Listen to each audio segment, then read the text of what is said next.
objetivo de expandir a fé católica. Bem, o resultado disso é que as culturas indígenas foram desarticuladas. E com a desarticulação das culturas locais, a gente sabe que fica muito mais difícil para resistir à dominação de povos estrangeiros. Afinal, essas tribos perdem a sua identidade de grupo, a sua identidade de associação. Fica mais fácil também para os espanhóis. Diante de tantos fatores, você deve ter percebido que, para os índios, o que sobrou foi o genocídio. Realmente, a destruição de boa parte da população indígena diante do processo de conquista. Vamos a um texto do Bartolomeu de las Casas, do ano de 1522, que serve para a gente perceber um pouco desse genocídio. Os espanhóis, com seus cavalos, suas espadas e lanças, começaram a praticar crueldades estranhas. Entravam nas vilas, burgos e aldeias, não poupando nem as crianças e os homens velhos, nem as mulheres grávidas e parturientes, e lhes abriam o ventre e as faziam em pedaços. Faziam apostas sobre quem de um só golpe de espada fenderia e abriria um homem pela metade, ou quem de um só golpe lhe cortaria a cabeça. Texto do frade agustiniano Bartolomeu de las Casas, extraído do livro Brevíssima Relação da Destruição das Índias Ocidentais, O Paraíso Destruído. Você percebeu no texto do frade agustiniano Bartolomeu de las Casas a violência do processo de conquista? Cara, os caras faziam até apostas para ver quem matava mais facilmente o indígena. Bem, que chato, infelizmente, né? Fazer o quê?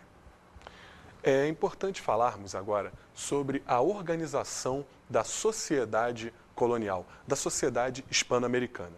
A sociedade hispano-americana era bastante hierarquizada. Nós temos alguns grupos que formavam essa sociedade. O primeiro deles é os chapetones, o grupo mais importante. O chapetone era o espanhol de nascimento, a pessoa que nasceu na Espanha e que se transferiu para a Hispanoamérica. Só por isso, só por ter nascido na Espanha, o chapetone tinha o privilégio de ocupar os principais cargos político-administrativos.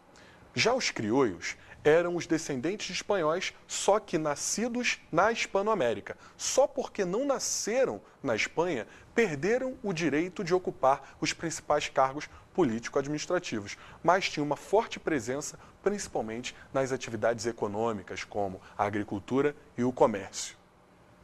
Outro grupo bastante numeroso era formado pelos mestiços, e havia um grande número de mestiços, até pela ausência de mulheres, o pequeno número de mulheres espanholas. Isso fazia com que muitos homens espanhóis tivessem que casar com índias. Além dos mestiços, temos um grande contingente de índios, aqueles que foram submetidos. Veremos que os índios são a principal mão de obra da exploração econômica da Hispanoamérica. Além disso, temos que apontar um número cada vez maior de escravos. A entrada de escravos se intensifica principalmente a partir do século XVII. Sabe por quê? Por causa da grande mortalidade do índio.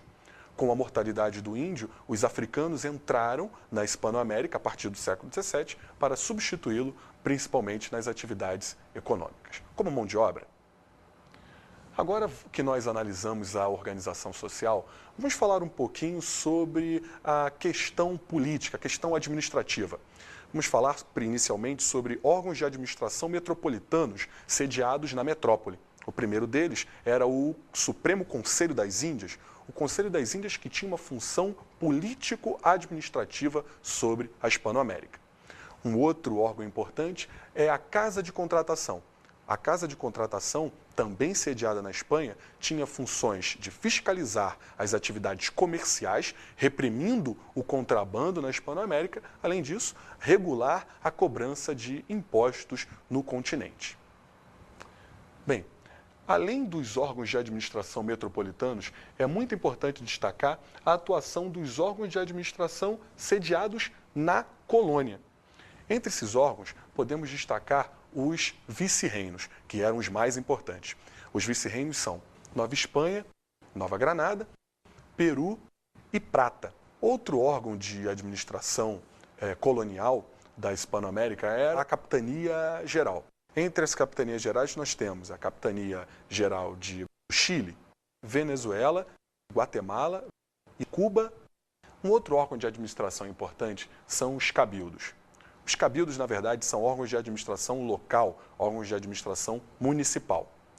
Vice-reinos e capitanias gerais eram controladas por chapetones, até porque os chapetones tinham o direito de ocupar esses principais cargos político-administrativos. Agora, os cabildos eram controlados principalmente pelos crioulos, que acabaram exercendo uma grande presença a nível local. Bem, vamos falar agora sobre a exploração econômica sobre a Hispano-América. Mas antes, vamos ouvir a opinião do pessoal da rua sobre isso. Vamos lá! Vem cá, me conte uma coisa. Por que a América Latina é subdesenvolvida? Você sabe me dizer? Por causa da colonização. As colônias americanas foram colônias de povoamento e as colônias da América Latina foram colônias de exploração. Porque os países fortes não dão espaço para ela crescer.